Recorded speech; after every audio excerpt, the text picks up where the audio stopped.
అంటే తాబేలు నిజానికి ప్రతి ఇంటిలో ఉండాలి. మనకి ఇప్పటికీ దేవాలయాల్లో తాబేళ్ళు ఉంచుతారు. ప్రతి దేవాలయంలో తాబేలు ఉంటుంది. పూర్వం ప్రతి నూతిలో ఒక తాబేలు నుంచేవారు.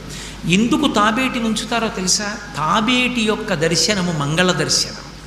తాబేటి వంక చూస్తే మంగళం. అందుకే ఇంట్లో కనీసం తాబేలు బొమ్మ అట్టి ఉంచుకుంటారు. ఉంచుకుని ఒకసారి ప్రయత్నపూర్వకంగా దాని వంక చూస్తారు.